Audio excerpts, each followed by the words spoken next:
খাওয়াইতে হয়, খাইতে পারে না। কিছুদিন আগে নল দিয়ে খাই, টাকা নাই, টাকার অভাবে। এই ভিডিওটা আপনি পারলে দেখবেন, আর যদি সম্ভব হয় সহযোগিতা করবেন, আর না হলে অন্তত শেয়ার করে দিবেন।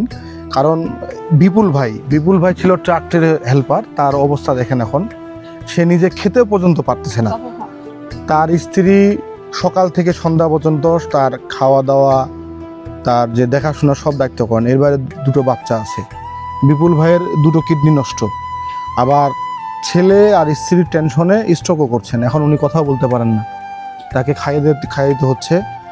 তার স্ত্রী, আপনারা জানেন যে স্বামী অচল হলে স্ত্রীরা করে কি, স্ত্রীরা বেশিরভাগই স্বামীকে ছেড়ে পালায়। কিন্তু তার স্ত্রীর যে স্বামীর প্রতি ভালোবাসা আছে, এটা আসলে আমি নিজেই দেখে মুগ্ধ। উনি ইচ্ছা করলেই, এখন ওনার বয়স আছে, উনি ইচ্ছা করলেই কিন্তু এই কাজটা করতে পারতেন। কিন্তু দীর্ঘ 1.5 বছর ধরে উনি অন্যের বাড়িতে কাজ করতেছেন, পাশাপাশি ওনার এই যে দেখাশোনা করতেছেন। ওনার বাবা আমার পিছনে আছে, দেখেন। ওনার বাবার সাথে যদি আমি কথা বলি, ওনার বাবা প্রায় 4 বছর ধরে বিছানা পড়ে আছে, প্যারালাইসিস। তার বাবার কান্না দেখে আমারও কান্না আসতেছে। চাচা, তোমার কেন কিন্তু অসুবিধা? তোমার 4 বছর ধরে এই যে ছোয়ালা, তোমার এই যে এই বেটারা অসুবিধা, তোমার জন্য অসুবিধা, সংসারটা কেমনে চলছে? সবার ইচ্ছা এই চলছে, মানুষের সাহায্য দিলে মানুষের সাহায্য, মানে চাল ডাল দেয়, টাকা টুকু তো মানুষের টাকা দিয়ে সংসার চলছে, কিন্তু উপায় তো নেই। বউ কোনোদিন খাই, কোনোদিন না খাই। আমরা ভাবি খাওয়াই দিচ্ছে। ভাবি কি এইভাবে কি খাওয়াই দিতে হয় নাকি ভাইকে? হ্যাঁ, এভাবে খাওয়াইতে হয়, খাইতে পারে না। কিছুদিন আগে নল দিয়ে খাই, সিলিন দিয়ে। এখন তাও খাইতে পারে, মুখ দিয়ে খাওয়াই দিতে হয়। মানে এখন খাইতে পারতেছে, আগে নল দিয়ে খাওয়াই? হ্যাঁ, আগে নল দিয়ে খাই। লাগবে ভাবি ভাইয়ের জন্য? লাগবে 7-5 লাখ টাকা লাগবে, 8 লাখও লাগতে পারে। কত লাগবে এখন বলতে পারবো। বাচ্চা দুটোর বয়স কেমন আছে? বাচ্চার ছেলের বয়স 9 বছর, মেয়েটার বয়স 4 বছর। আপনারা দিনাজপুরে ছিলেন না, বাড়ি চলে আসলেন কেন? রিলেটিভ দিয়ে দিয়েছে, তখন চলে আসছি। টাকা নাই, টাকার অভাবে। টাকার সাহায্য লোকের কাছে চাচ্ছি, লোক দিতে যতদূর পারছে। আর কত দিবে মানুষ? মানুষে তো আর দেয় না। এখন আমি ছেলে দুটাকে দিয়ে মানুষ করবে কিভাবে, স্বামীটাকে কিভাবে ভালো করব, কিছু বুঝতে পারতেছি না। যদি কেউ সাহায্য করে আমার স্বামীর জন্য, তাহলে তার আল্লাহ ভালো করবে।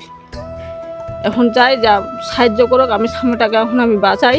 এখন কীভাবে যে ছেলে দুটাকে মানুষ করব আমি, যদি কারো সাহায্য পাই তাহলে আল্লাহ তার ভালো করবে।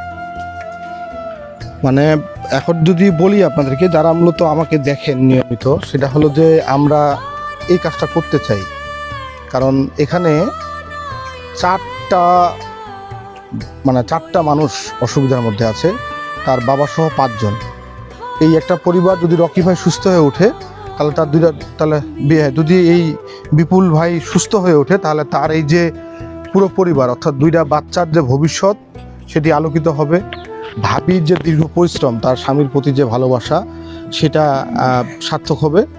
আমরা চাই বিপুল ভাই কথা বলতে পারতেছেন, এখন কিছু বলতে পারতেছেন না, শুনতে পাচ্ছেন, খালি শুনতে পারতেছেন, হাঁটাচলা তো করতে পারেন না। আগে কাজ করতেন না ভাই? উনার স্ট্রোক হয়েছে, তারপরে কথা বলতে পারতেছে, মানে শুনতে পাচ্ছে, কথা বলতে পারতেছে না। আমার অনুরোধ যে এই ঈদে আপনারা অনেক টাকা খরচ করবেন, বিভিন্ন জায়গায় টাকা উড়াবেন, অনেকেই বিভিন্নভাবে কুরবানিও দিচ্ছেন। একটু যদি আমরা পকেট কেটে এই বিপুল ভাইয়ের পাশে দাঁড়াই, তাহলে এই পরিবারটা বাঁচবে। আপনারা চাইলে আসতে পারেন। এটা হলো ঠাকুরগাঁর রানীশঙ্কল উপজেলার নেকমরদে রয়েছে। নেকমরদের এই হচ্ছে নেকমরদ থেকে দুর্লভপুর একটা মাদ্রাসা রয়েছে, মাদ্রাসার পাশেই তাদের বাড়ি। আপনারা এসে পরিবারটিকে দেখতে পারেন, যার মতো করে সহযোগিতা করতে পারেন। আসুন আমরা এই ঈদে একটা ভালো কাজ করি।